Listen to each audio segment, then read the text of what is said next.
Hello everyone, welcome to my YouTube channel Learn Just Be with Mahesh. Today we'll see how to connect the various Cloud SQL options, MySQL 5.7, Postgres 12 version, and Microsoft SQL Server 2017. All the versions, how do we connect it from clients like MySQL Workbench, DbVisualizer, SQL Server Management Studio? All we'll try to connect. Using all the clients we'll try to connect, and the highlight of this demo is everything is going to be using private IP address. So all the Cloud SQL instance is going to have private IP address, and let's see how do we connect it from these clients. And the assumption is all these clients are installed on your local laptop. Let's get started. So these are the instances which I have already created in advance. So how do you to create it? I have done that multiple times in the video. So one of the video I would say that this video which we are going to do is primarily an extension of the videos which was done in April this year. So there was a video which I created in Think and Design in video series, something like how to connect Cloud SQL with private IP only from on-premise corporate environment or from your home Wi-Fi. That is something which I had done. This was using a owner access, and I had done the same demo using principle of least privilege. I'm going to put this video link in the description for your easy accessibility. So this is like more of a continuation, and in one of this video, right, there was a question, can I connect it from a GUI like MySQL Workbench, and there was also a question like, can it be connected from SQL Server Studio, a management studio? I thought, let me try to answer this by doing a demo. So let's try to connect it. So as I mentioned, for before you look into this video, I would strongly encourage you to look either one of these videos, which will give you the insight how to do all the stuffs. So I have already created the instance well in advance, and if you look, all instances are not having any of the they are not having public IP address, they are only having private IP address. And what we will do is we will use this my virtual machine to act as the bridge between our local machine and Cloud SQL instance. So we will do a port forwarding via this virtual machine, and for this I would say this virtual machine can be of the lowest machine type. F1 micro should be good enough. And if you observe this virtual machine is also having a internal IP address. So we are trying to propose a very cost effective solution, and still the users or the developers can still connect with their client or GUI of their choice, like DbVisualizer, MySQL Workbench, or Microsoft's SQL Studio Manager. So let's get started. So let's try to first connect it using MySQL Workbench, and we'll try to connect with MySQL first. So for this we are going to use this option.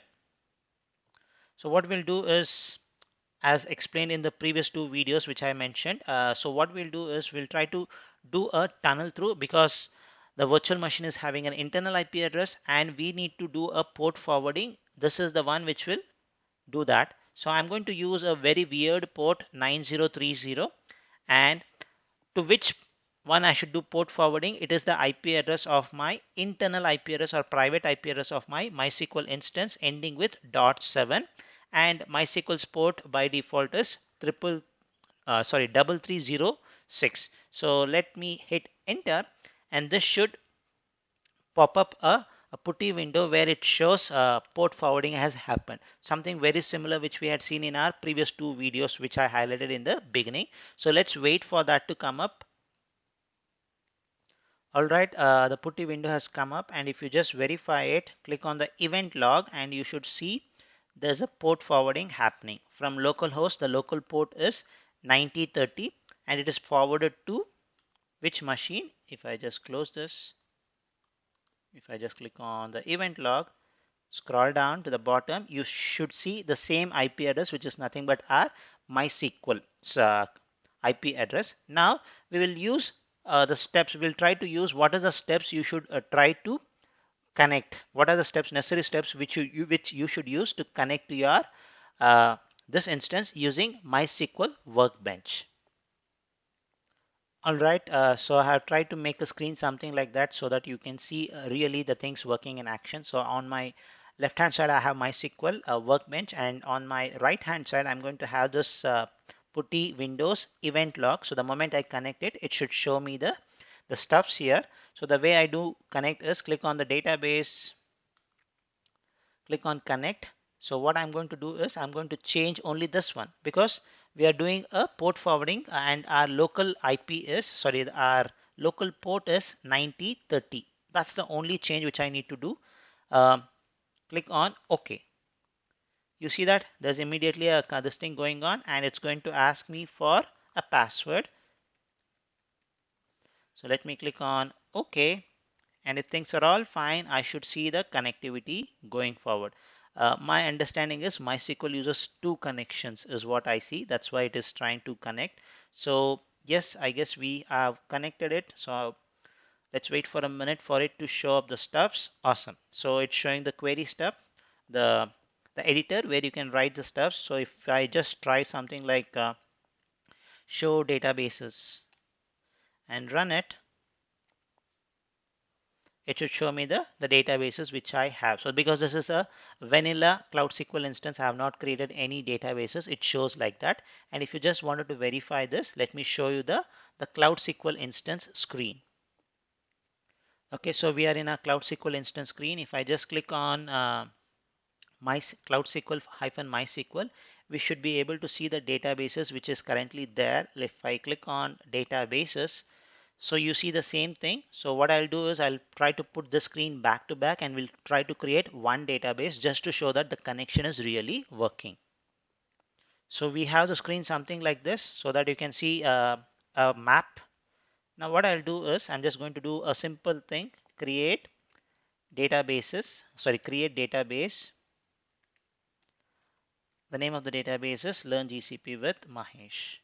So, and let's see whether a database gets created. Looks like the database is created. And now if I just refresh the screen, I should see the new entry. So let's wait for this. I'm not pausing the screen so that you can see the stuffs live. By the time that comes, I'm just going to type here the same command, show databases, and run it. So let's see what is the output it is going to show. So you see the same thing. So our database is getting created and the connection is live. So that's good. So let's try to do the same thing for using DbVisualizer. All right. I have opened my DbVisualizer. This is the free one. I guess there are two versions. I'm going to use the free version of it. So currently, if you see, this is what it shows. And now if I just click on create connection, so let's use MySQL. Click on that, and there are various already inbuilt drivers inbuilt. So I'm going to use MySQL. Click on this, and the port which we need to mention is, because our port is 90, if I just see that 9030, so we should use that port.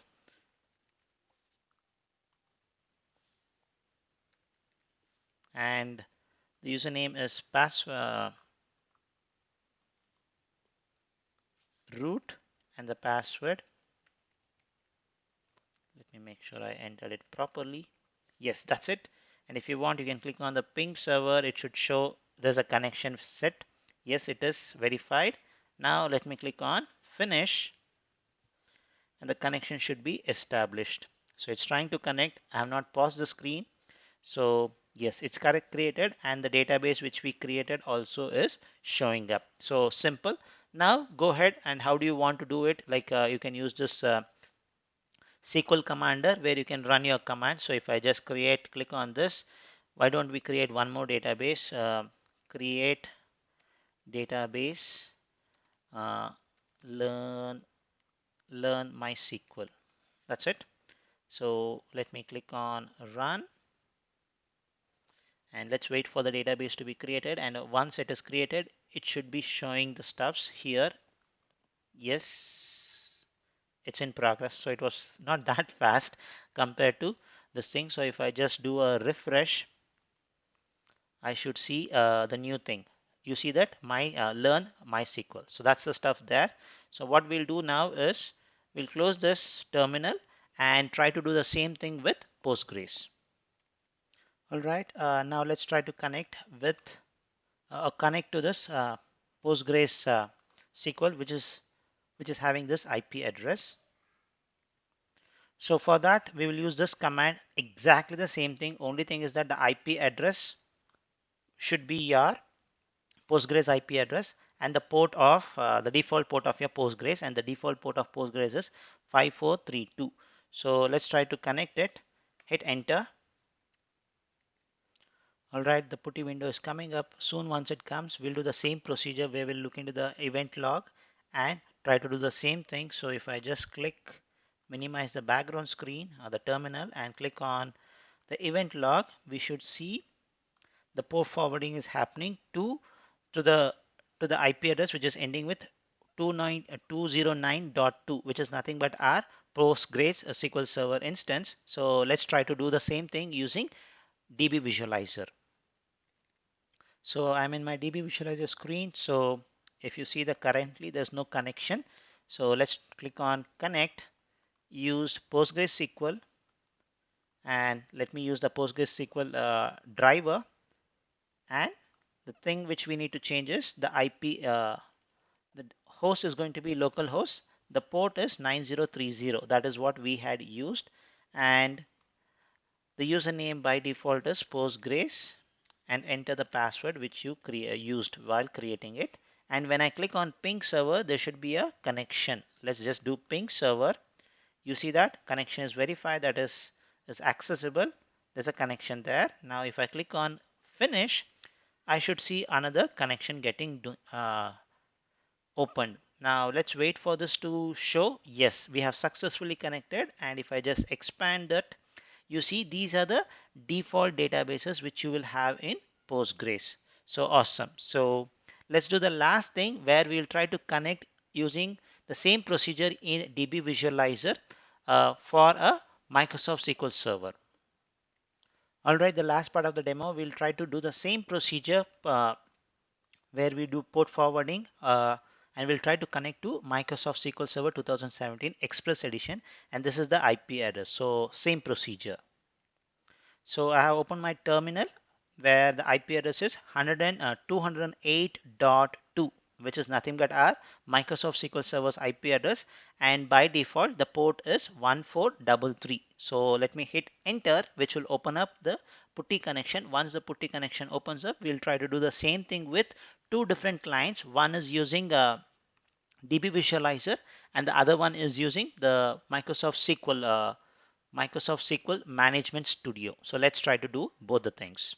So the connection is getting established. Let me minimize the background one, and if you click on event logs, so if I just scroll down slightly here, click on event log, you should be able to see there's a port forwarding happening to 10.118.208.2, which is nothing but our Microsoft SQL Server's IP address. So let's try to do the same thing. All right, so I'm in my DbVisualizer screen. Click on create connection. Use Microsoft SQL Server. I just name it as MS SQL Server.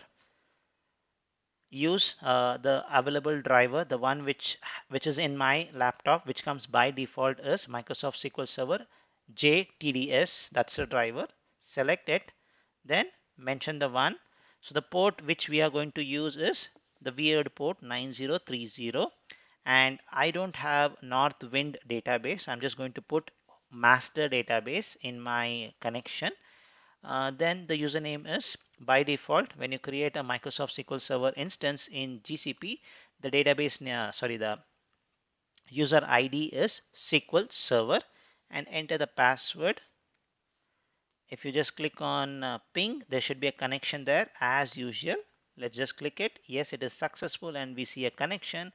Let's click on finish. When I click on finish, so it shows port connection closed. Let's verify whether something is going wrong or it's going to connect. Let's just verify it. So I'm just going to keep it as is. So it's trying to connect. Let's wait for a minute here for it to connect. It could be the wrong password or something. Yes, it connected actually. So it connected. So this is the one. The one which was closed, I guess, is the previous connection. That's my understanding. So You see the databases are there. That's good. Now what we can do is, or maybe to just make it very clear, let me just do disconnect. When I disconnect, you see the connection is closed. Let me just one more time connect it. Now it's connecting because I just wanted to show that everything is working fine. That's the only reason I disconnected it. Yes, it's connected. Now these are the databases which you see. Now if you wanted to verify the same thing, let's verify the same thing in our GCP console also. So let me just click on Microsoft SQL Server instance and go to the database options which we see there, and let's verify whether we see the same databases. You see, we see the same databases here, there.